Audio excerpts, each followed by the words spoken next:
Okay, I want to talk about the decline in college costs. I think this is very interesting because it's the reversal of a trend that was so predominant over the last several decades. The cost of college has risen so much, and then suddenly it's gone into reversal, so I find it very interesting to talk about this.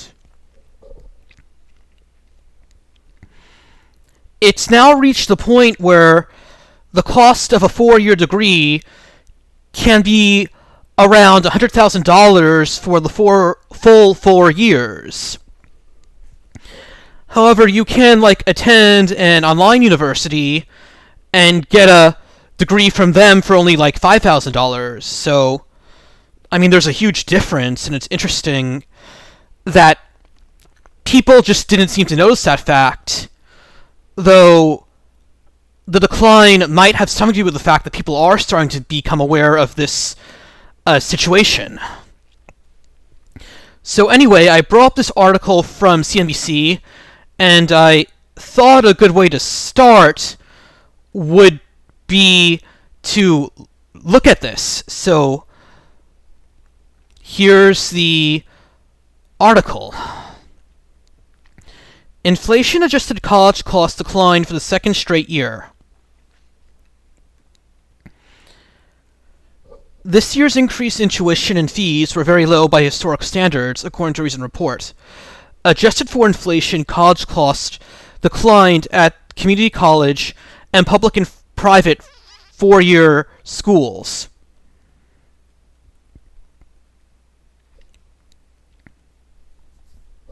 And this is a sudden reversal from the predominant trend over the past couple of decades, which is what makes this so notable. And yet, this year's increase in tuition and fees were very low by historic standards, according to a new report by the College Board, which tracks trends in college pricing and student aid.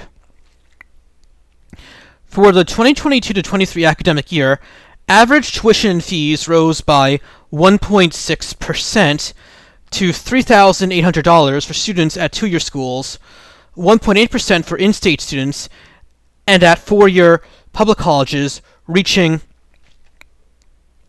$10,900, and 3.5% for students at 4-year private institutions at $39,000.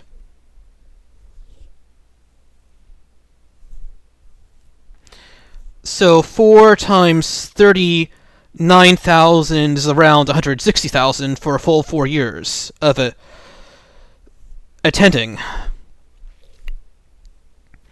After adjusting for inflation, average tuition fees declined across the board.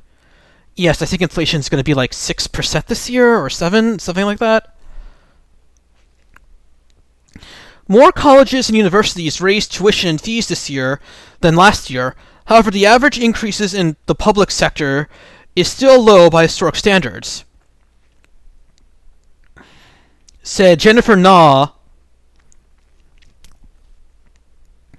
policy research analyst at College Board. The next price, or tuition and fees minus grant, scholarship, and tax benefits, was lower after adjusting for inflation, the College Board found. This is welcome news for families and students, Ma said, especially as inflation causes wages to decline.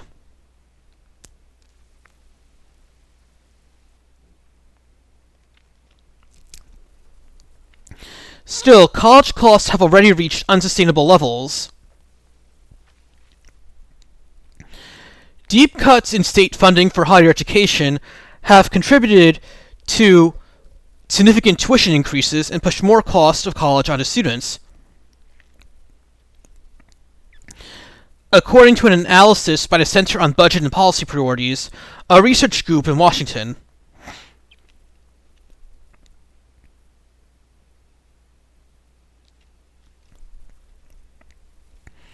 Because so few families can shoulder the burden, they have increasingly turned to federal aid, pushing outstanding student debt up to $1.7 trillion. Some students have opted out of school entirely. Here's the increase in total student loans over the last 15 years, and it's more than tripled.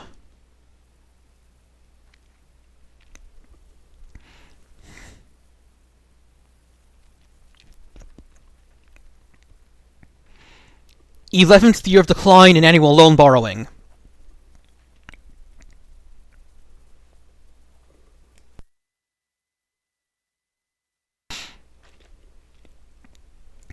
Annual education borrowing also declined in 21 to 22. Falling for the 11th consecutive year, the College Board said, among graduates of four-year colleges, both the share of bachelor's degree recipients who borrowed and the average amount borrowed declined. Overall, students and parents took out $94 billion in education debt last year, down from $141 billion roughly a decade earlier, when average loans per student peaked. And because there's been like 25% total inflation since then, the decline in real terms is even greater.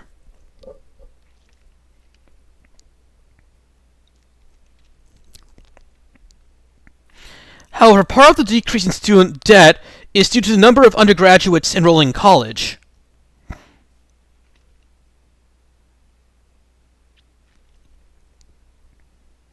To make higher education more accessible, a growing number of institutions are also eliminating student loans altogether. Okay. That seems to be everything CNBC has to say on this topic.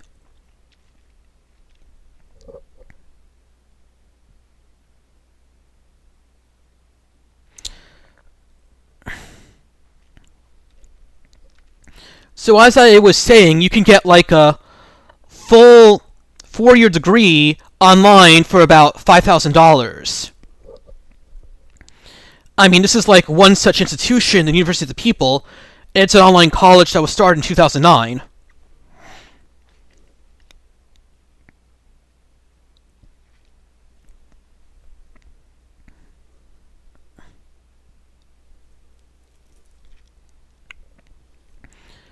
This is while annual tuition has increased to $9,000. So that would be about $40,000 for the full 4 years.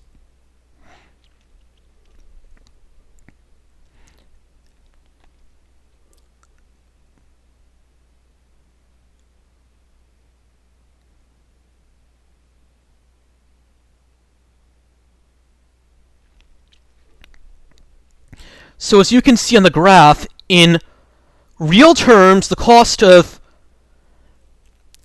tuition adjusted for inflation has increased by a factor of 4 since the late 70s.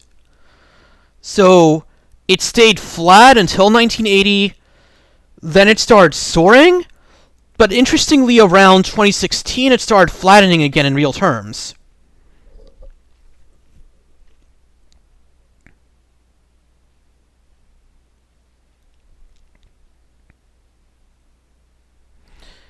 So I think, well, the rise of online schooling and the increasing attention the public is paying to it is probably something to do with these trends.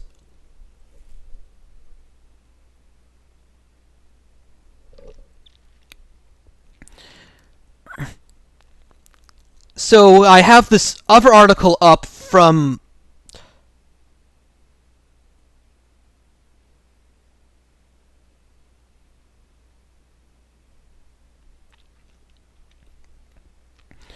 the Hetchinger Report, and I thought that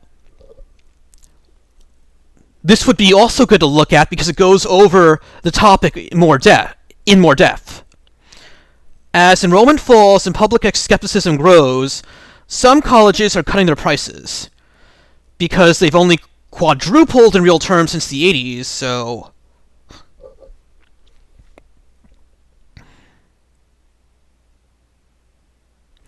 the cost of college has stopped rising faster than inflation for the first time since the 80s.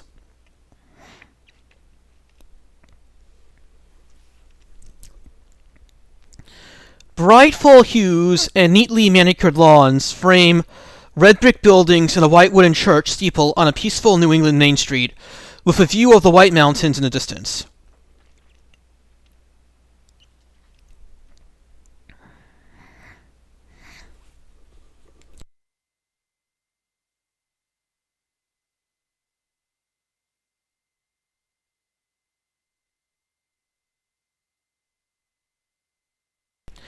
It's an unlikely setting for a high-stakes gamble that could help drive dramatic change to a contentious issue: how and how much Americans pay to get higher education.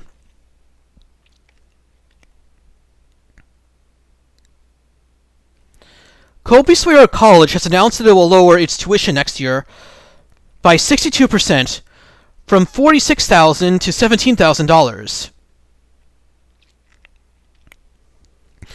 The move is among the first of what experts are predicting could be many colleges' tuition resets. Other schools are adjusting what they charge in different ways.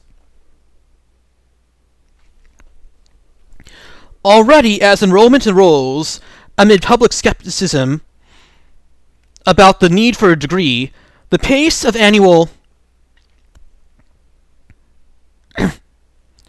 increases in tuition and fees, which for years rose 3 times faster than the cost of everything else, has for the first time since the early 80s slowed to a rate that's well below inflation. Now some education institutions are starting to lower their prices. There was a time when colleges and universities could price with impunity, when there was always sufficient demand that they could raise what they charged and be sure that people were going to find a way to pay. But that time appears to be over. College is still expensive. Taking together tuition, room, board, books, and other expenses this year averaged $57 at private nonprofit colleges. At public universities, the average comes to $45,000 for out-of-state and $27,000 in-state for students. That's a big chunk of Americans' yearly $70,000 median household income. The average increase in the cost of college long surpassed inflation. In the 10 years through 2016, college tuition fees increased by 63%, or 3 times as much as all the other products and services measured by the government, the Bureau of Labor Statistics reports.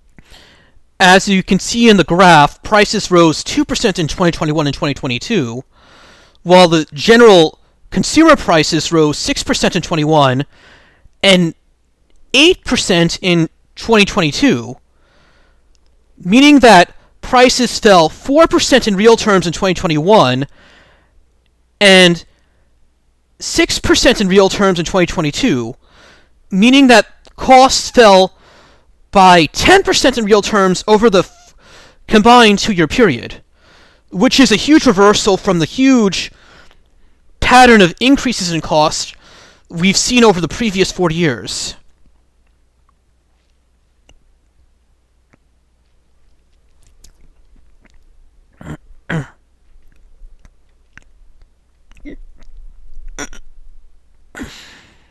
As enrollment has eroded, these price hikes have slowed. Tuition and fees rose less than 1% from September 19 to July 2021, a period during which inflation was more than 7%.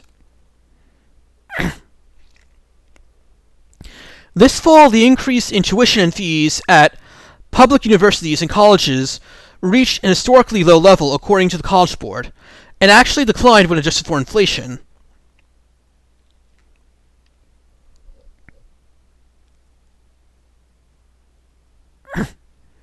Experts are projecting more of the same.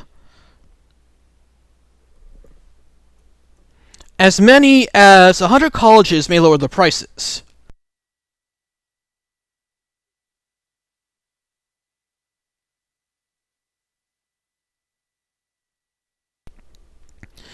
Like Colby Sawyer, for example, Lesley College in Massachusetts has announced a hefty tuition cut. In its case, of about a third.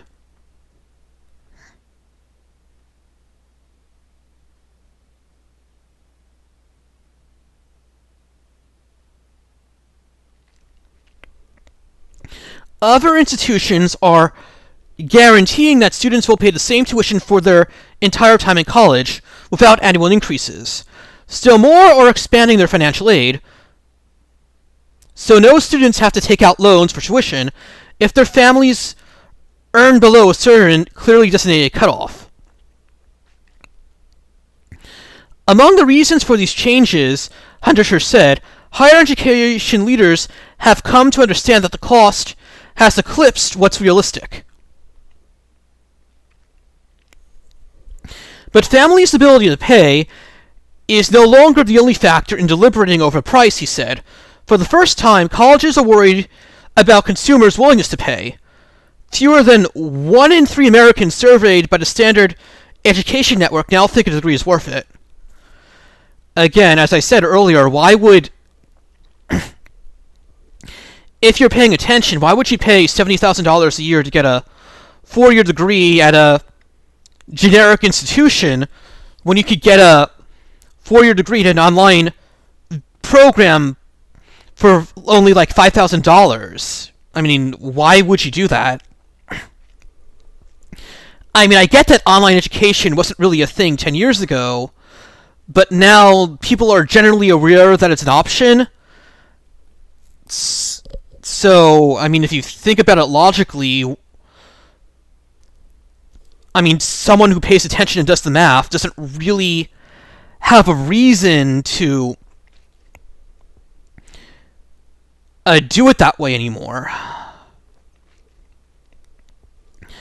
I mean, there's some prestige in like going to the most top-tier universities, but I mean, most people only know like the Ivy League colleges and state schools. So if you're like not graduating from those places, it really doesn't matter that much where you go to college otherwise, because I mean, no one knows any of the colleges lower than that.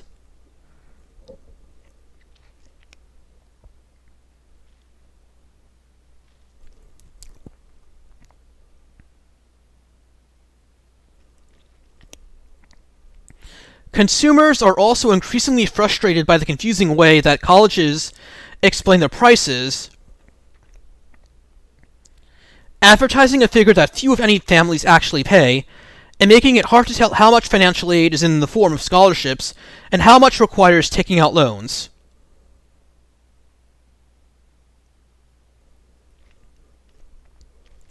Fewer than 1 in 5 families understand that the sticker price colleges put on their websites is almost certainly more than what they will ultimately face, and 6 in 10 say it's made them walk away without even bothering to apply.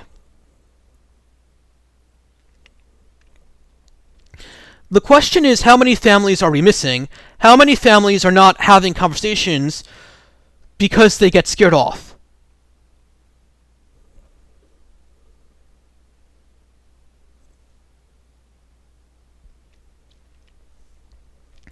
After discounts and financial aid, most Colby Sawyer students were already paying the new lower price. So the college decided to be honest about it.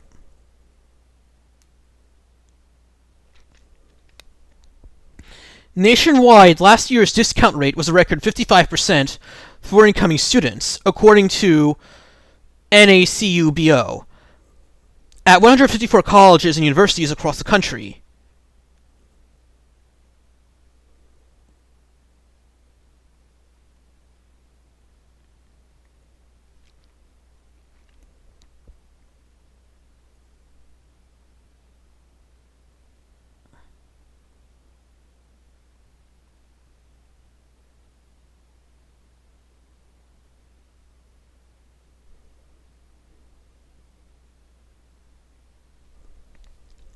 Tuition resets in the past have proven to have a short-term gain, which lasts typically 2-ish admission cycles, and those institutions then struggle. I'm sure there are some places where it's worked, but I don't know of a school where they didn't come back a few years and raise the price again.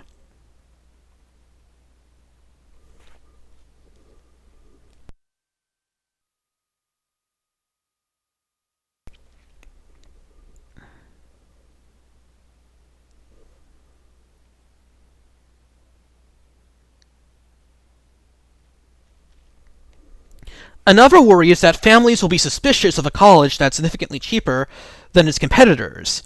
There's this perverse belief that a high price equals higher quality, and it really does surprise me how strong that psychology is.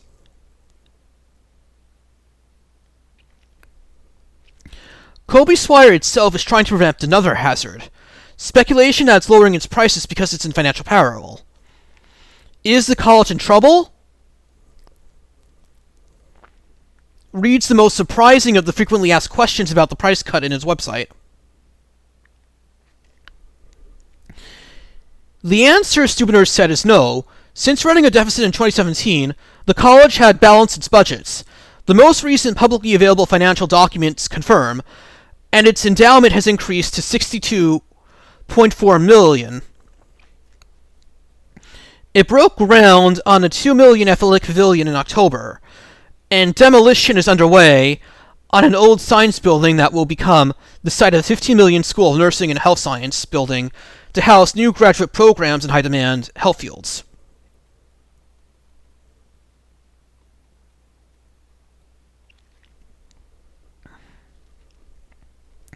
Still, undergrad enrollment at the school has fallen steadily. From 1,400 in 2012, the U.S. Department of Education figures show, to what a college spokesman said is 777 this fall. That's a 40 to 50% decline. Wow. And Colby Sawyer is the kind of small regional institution most at risk from decline in the supply of students. That's worse than the Northeast and Midwest. Yeah, because those are the regions in the country where the populations decline the most. Though California is quickly gaining on your generic Rust Belt state in terms of declining population. Similar enrollment challenges have hastened the closing of 121 private nonprofit colleges in the last decade.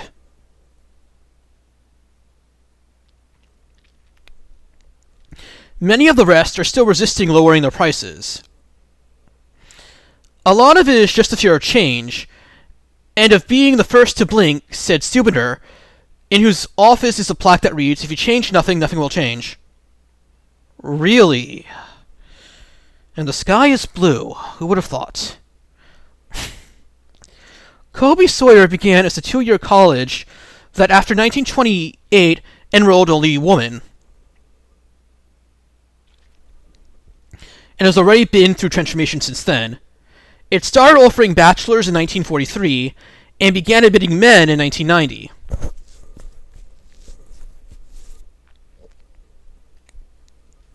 Stubiner said a member of her board told her this is the biggest decision this board will have to make since they went co-ed.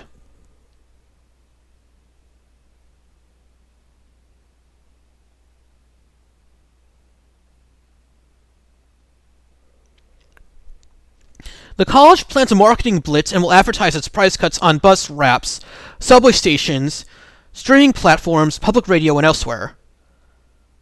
Shouldn't that be streaming services? Whatever. Reaction among current students to the vastly lower tuition was mixed. People think it's not as prestigious, but it will also be more...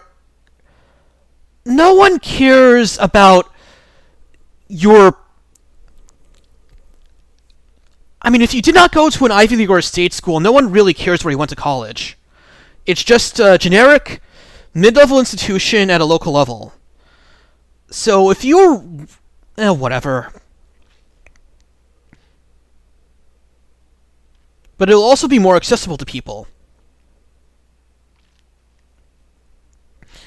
Thaddeus Mark, also a sophomore, agreed that a higher price he saw when he first considered Colby Sawyer was the signal of prestige. For me, you're getting what you pay for. I thought I must be paying for something good.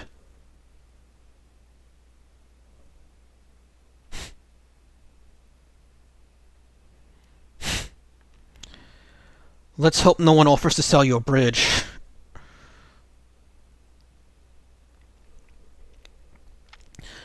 None said they could understand the strategy behind colleges listing one price while charging most students a much lower one. When he was considering Colby Sawyer, said junior Jeremy Radin, a sports management major? The hockey coach assured me, you're never going to pay close to that. Reardon shook his head. It's crazy. Other colleges and universities are also starting to make tuition more affordable.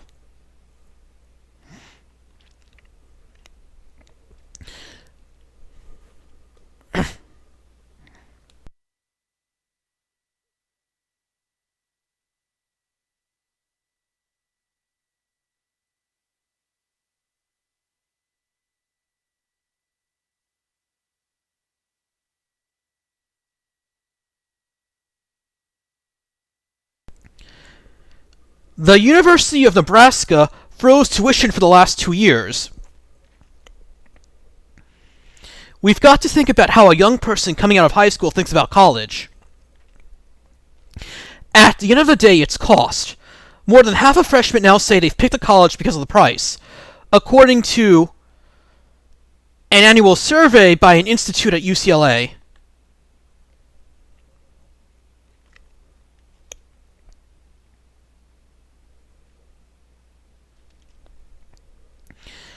College is expanding its financial aid to give all students from families institutional grants so they don't have to take out loans.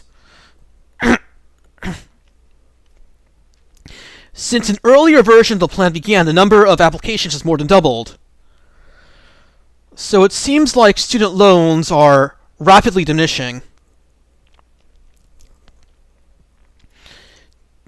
The university is trying to make it something you can understand. Is this institution in my range of what I can afford without mortgaging my house again or taking on a massive amount of debt? Metropolitan State, where enrollment is down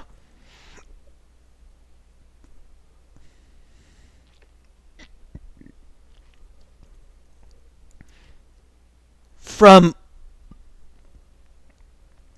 19,000 to less than 16,000, has announced that it will hold tuition flat for students once they enroll.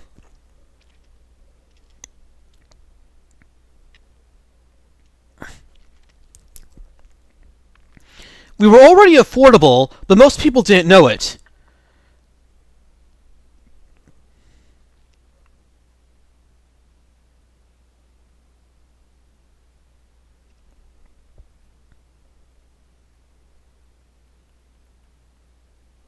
Students stop and they start. We are betting, yes, from a business perspective, that this will encourage more of our students to stay in school, as well as encourage more students who thought college was out of reach for them to start.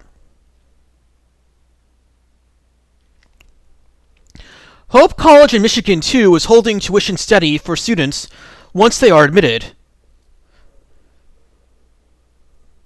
The first step toward a planned free tuition model, under which graduates will be encouraged to pay for their education retroactively as a gift.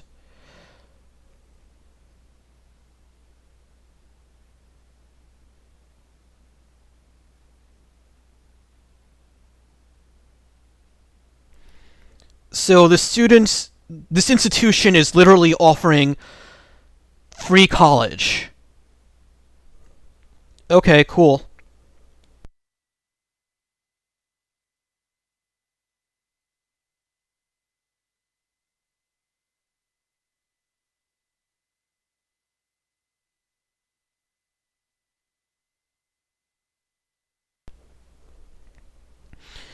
It's not just a question of do applicants understand it or not.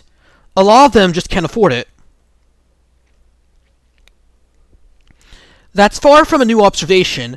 It's been the conclusion not only of American families, but of high-level policy commissioners for more than 30 years.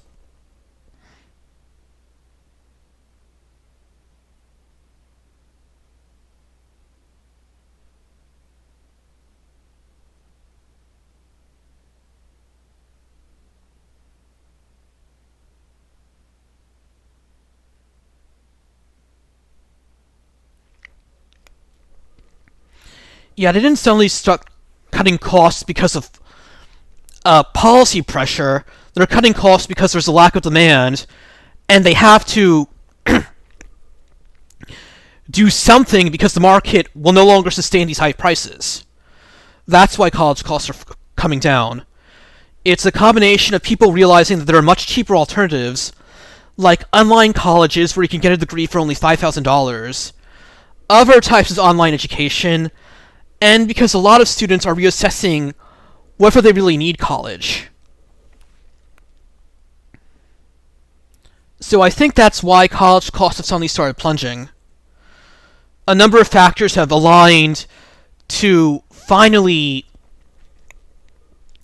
dampen the demand for higher education in the face of these secular changes in the nature of the market and the options available in terms of technology.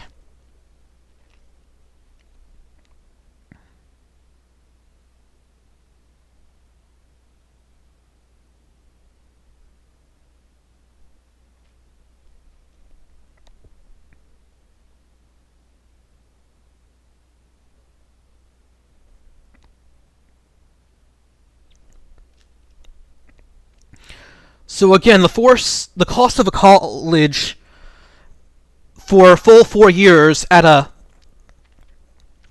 private 4-year institution is $120,000. And even if half of that is discounted through scholarship or other grants and aid, that still means you're paying $60,000 for a full 4-year degree.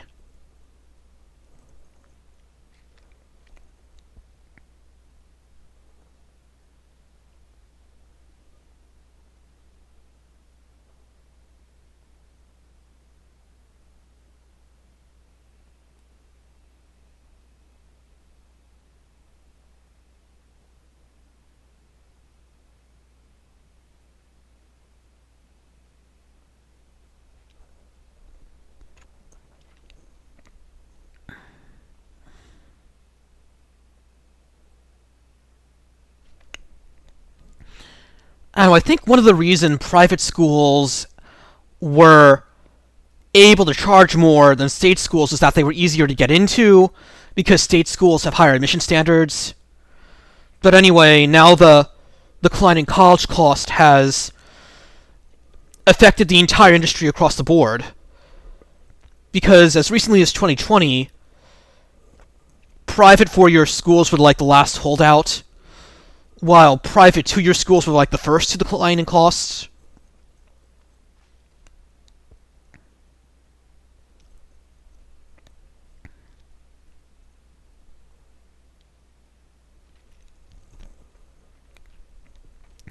Yeah, again, you can see that the increase in college costs ended first in private 2-year institutions. Then the next place it happened was public 4-year and 2 years, and it only just started reversing in private 4-year institutions.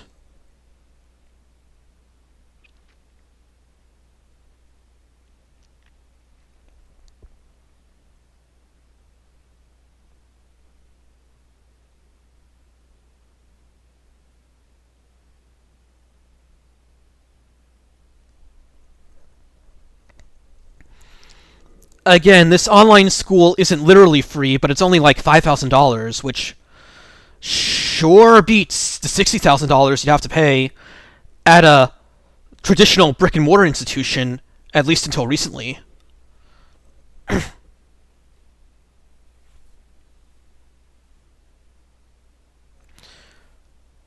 So, I mean, even if you needed an official degree and certification, you there are now alternatives even with the official four-year university route.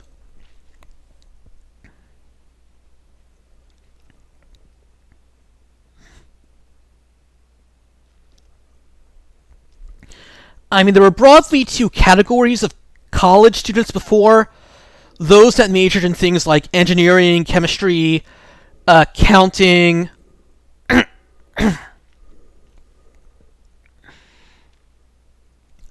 medicine, and those that majored in generic other things like psychology, communications, history, literature.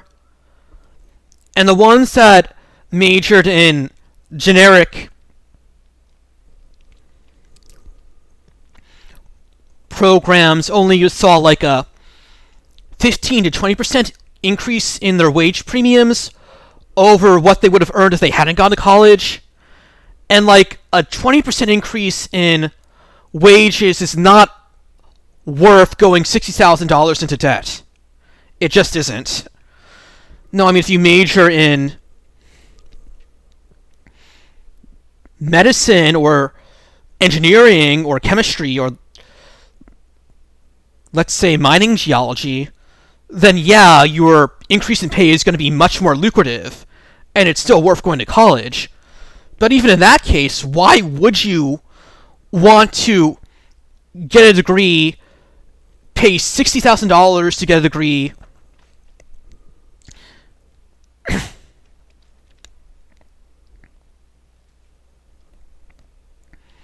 when at a traditional four-year brick-and-mortar institution, when you could just pay $5,000 and get the entire four-year degree for just that amount at an online school? It really doesn't make sense, and the same logic applies even if you're majoring in those more lucrative fields.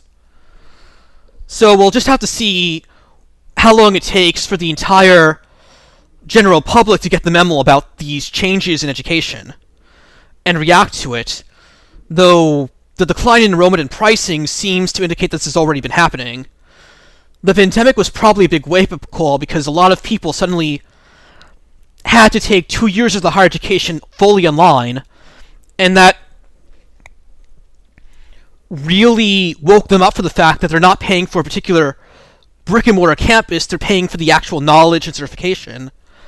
And they might as well, and if they're going to, and it's no different whether they get an online education or not, and if they're going to get an online education, they might as well shop around for the cheapest option. And it really doesn't matter where you go to college if you're not going for a Ivy League or state school, because most people do not know any institutions below the Ivy League or state school, so it's just all generic listing to most people. Well, I think that's enough on this topic. See ya.